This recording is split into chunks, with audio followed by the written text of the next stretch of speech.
Christmas దినములలో Christmas అనేది బాహ్య సంబంధమైనటువంటి ఆర్భాటములు మాత్రమే కాదు, కానీ క్రిస్మస్ అనేది యేసుక్రీస్తు వారు ఎందు నిమిత్తం ఈ లోకానికి వచ్చారో ఎరిగి ఆ ఉద్దేశాన్ని జరిగించడమే నిజ క్రిస్మస్ ఆరాధన.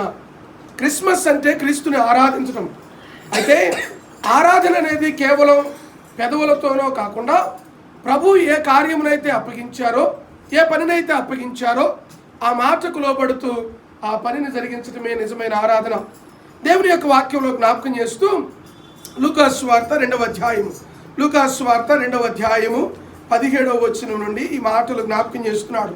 అన్ని వచనాలు చదవడం సాధ్యపడదు కాబట్టి 20వ వచనం, అంతటా ఆ గొర్రెల కాపరులు తమతో చెప్పబడినట్లుగా తాము విన్నవాటిని కన్నవాటిని గూర్చి దేవుని మహిమపరచుచు స్తోత్రము చేయొచ్చు తిరిగి వెళ్ళిరి.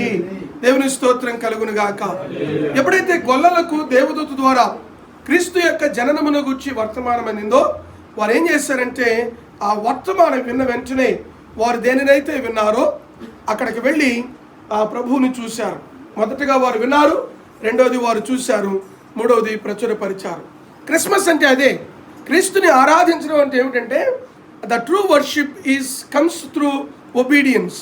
నిజమైన ఆరాధన క్రీస్తు మాటకు లోబడుట ద్వారా వస్తుంది. కాబట్టి ఆత్మీయ కుటుంబాలుగా, దేవుని బిడలుగా నిజ క్రిస్మస్ అనేది ఏమిటంటే ప్రభు ఏ ఉద్దేశంతో ఈ లోకానికి వచ్చారో ఆ ఉద్దేశం నెరవేరుస్తూ క్రీస్తును లోకానికి ప్రచురపరుస్తూ అనేకులని ప్రభు యొద్దకు నడిపించే భాగ్యము దేవుడు అనుగ్రహించునుగాక.